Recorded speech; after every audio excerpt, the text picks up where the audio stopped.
고 이병철 회장이 남긴 그 24가지의 질문 중에 첫 번째 질문이 이것입니다.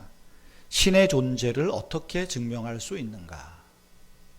신의 존재를, 하나님의 존재를 어떻게 증명할 수 있는가?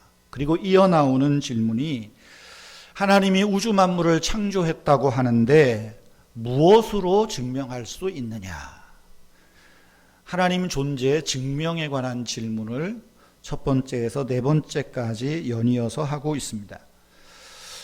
이병철 회장은 이런 질문만 남기고 토론해 보지도 못하고 또 그런 답을 속 시원하게 듣지도 못하고 세상을 떠난 비운의 주인공이 되고 말았습니다. 여러분, 이병철 회장이 남긴 질문을 우리에게도 한번 해봅시다. 하나님의 존재, 신의 존재를 어떻게 증명할 수 있을까요? 또 반대로 얘기하면 신의 존재를 우리가 어떤 방법으로 설명하고 증명해낼 수 있겠는가 하는 것입니다. 증명할 수 있을까요?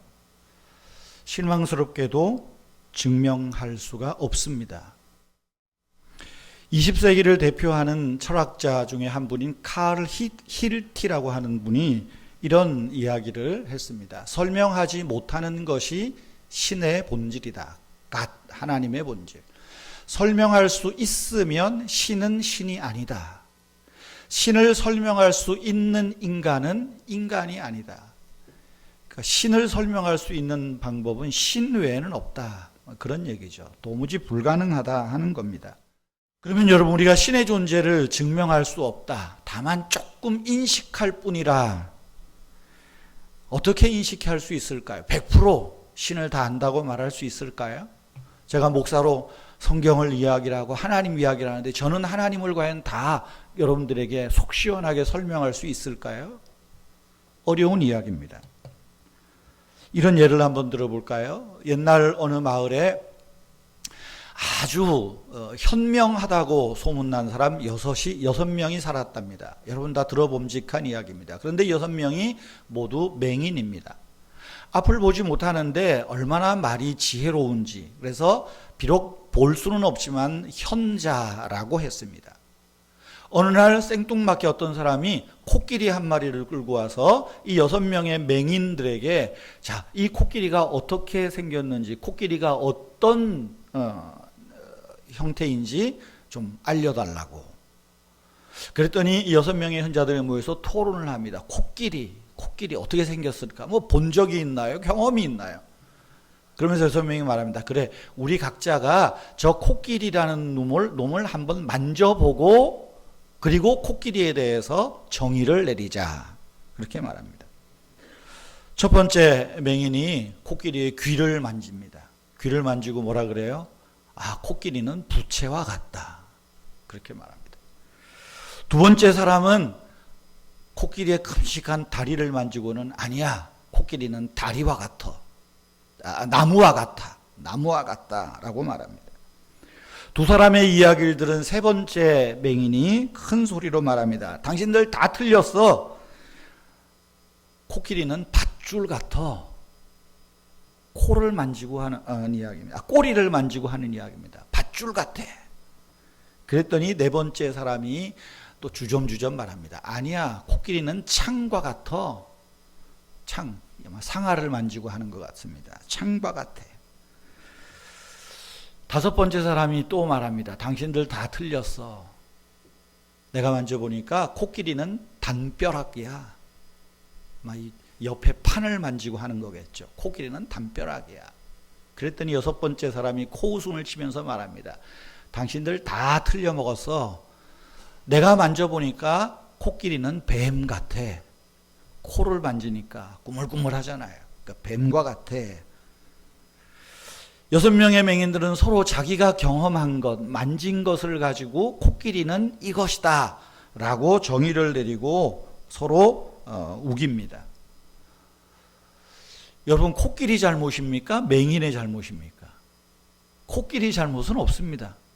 다만 맹인은 앞을 보지 못하니까, 코끼리를 다 알지 못하니까 코끼리를 만진 대로, 경험한 대로 이야기를 하는 거예요. 마치 칸트가 말하는 대로 실천이성, 경험한 것으로 따라 코끼리는 귀와 같아, 나무와 같아, 뭐 부채 같아, 뭐 그렇게 조금 알아갈 뿐이다 라고 하는 것입니다. 여러분, 신이 과연 존재하느냐, 객관적인 사실에 달려있지는 않습니다. 애당초 없으면 좋겠다, 신을 믿지 않겠다라고 생각하는 사람은 모든 방법을 동원해서 신의 존재는 없다, 신은 부재하다라는 것을 증명하려고 할 것입니다. 반대로 신이 있었으면 좋겠다, 우리처럼 하나님을 믿는다 하는 사람은 어떤 불리한 상황 속에서도 신의 존재를 강변하고 내 믿는 것을 내 나름대로 설명하려고 할 것입니다. 이것이 파스칼이 말하는 6번째 감각으로 하나님을 조금 알아간다는 거예요. 무슨 이야기를 제가 드리는 겁니까? 신의 존재는, 하나님의 존재는 증명할 수 있는 것이 아니라는 말입니다. 하나님은 부분적으로 내가 경험하고 체험되면서 인식되고 알아가는 것이다 라는 겁니다. 사도신경은 지난 2000년 동안 교회가 고백해 온 신앙의 내용입니다. 입에서 입으로 전해지고 가르쳐져 왔던 것이 9세기경이 되어서 문서화되었고 교회가 공식적으로 사용해 왔음을 지난 주일에 말씀드렸습니다. 교회는 성경뿐 아니라 사도신경의 고백을 통해서 우리는 그리스도인이요, 그리스도인은 교회에 속하는 교회 구성원이라는 것을 나타내는 하나의 사인으로, 암호로 사도신경을 사용해 왔습니다. 때문에 사도신경에서 가장 중요한 것은 지난주에 여러 가지 말씀드렸지만 뭐라 그랬습니까? 나는 믿습니다. 아멘. 이겁니다. 사도신경에서 가장 중요한 것, 나는 신을 이렇게 증명합니다, 이렇게 설명합니다가 아니라 나는 증명할 수 없어도 설명할 수 없어도 하나님을 이렇게 믿습니다 하는 고백입니다. 여러분, 사도신경의 첫 문장을 우리 다시 한번 읽어보실까요? 시작. 나는 전능하신 아버지 하나님 천지의 창조주를 믿습니다. 증명하는 이야기가 아닙니다. 나는 믿습니다. 이 사도신경을 우리말로 장황하게 풀어놨지만 이것을 직역하면, 라틴어 말을 직역하면 이렇게 말할 수 있습니다. 하나님께서 아버지이시고 전능자이시고 창조주이심을 내가 믿습니다 하는 말입니다. 또 어떤 사람은 이렇게 해석하기도 합니다. 하나님은 전능하신 아버지시고 창조주이심을 나는 믿습니다. 영어 풀이에 대해서 조금은 이렇게 차이가 있습니다. 여러분, 이 신앙 고백에서 알 수 있는 첫 번째가 뭡니까? 하나님이 어떤 분이신가? 하나님을 어떤 분으로 믿는가? 하나님이 아버지이심을 내가 믿는다 하는 말입니다. 아버지다. 하나님이 아버지시다. 하나님을 아버지로 호칭하는 겁니다. 호칭이에요. 우리 언어 생활에서 호칭은 고유명사입니다. 직위, 자격, 이것과 관련된 타이틀입니다. 그럼 제가 교회에서는 뭡니까? 여러분들이 저를 부를 때 저보다 연세가 많다고 어이 봉환이 총각, 총각은 아니지, 어이 봉환이 그렇게 불러요? 저를 부를 때는 목사님 부르잖아요. 그죠? 바깥에 나가도 사람들이 나를 보고 함부로 이름 안 부르고 목사님 부릅니다. 이건 뭐예요? 제 직위고 내가 하는 일이기 때문에 그렇게 불러주는 거예요. 집에서는 우리 아이들이 저한테 뭐라고 합니까? 목사님 부릅니까? 물론 제 막내 아들의 휴대폰에는 최봉환 목사님 쓰여 있습니다. 엄마 휴대폰에는 변혜령 사모님 쓰여 있지만 부를 때 집에서 목사라고 부르지 않잖아요. 아빠, 호칭이에요. 엄마, 호칭. 성경에 하나님을 어떻게 부르느냐? 하나님이라고도 하지만 아버지라고 부른다 하는 것입니다. 아버지, 호칭이라는 거예요. 특별히 하나님을 아버지라고 적극적으로 부른 분이 누구입니까? 예수님입니다. 복음서에 보면 예수님은 하나님을 부를 때 철저하게 아버지라고 불렀습니다. 아버지, 아버지. 우리에게 기도를 가르쳐 주실 때 전능하신 하나님 여호와여 이렇게 가르쳐 주지 않아요. 하늘에 계신 우리 아버지여, 아버지여. 그래서 우리가 기도할 때 주님이 가르쳐 주신 대로 하나님 하는 것보다 아버지, 아버지, 이것이 훨씬 주님이 가르쳐 주신 기도대로 나아가는 것입니다. 예수님이 하나님을 아버지라고 호칭하는 것은 가부장적인 권위나 남성 우월주의에서 나온 게 아닙니다. 남자는 하늘이고 여자는 땅이고 그런 말도 안 되는 소리를 하는 목사들도, 정신 나간 목사들도 있지만 그런 게 아닙니다. 하나님의 호칭이라는 거예요. 그러면 왜 하나님을 아버지라고 할까? 몇 가지 특징이 있습니다. 첫째는 친밀감이에요. 친밀감. 하나님을 아버지라고 부르니 호칭을 연구한 독일의 신학자가 있습니다. 이분이 예수님이 하나님을 아빠라고 불렀거든요. 아람어인데 이 아빠를 연구해 보니까 우리도 마찬가지지만 이제 막 말문을 튼 아이들이 가장 아버지를 제일 먼저 부르는, 집에서. 그리고 또 아무 꺼리낌 없이 아버지에게 달려가서 부를 수 있는 말이 아빠, 아빠. 우리말과 똑같아요. 아빠, 아빠라는 거예요. 아빠. 이게 뭔가 친밀감의 표시라는 거예요.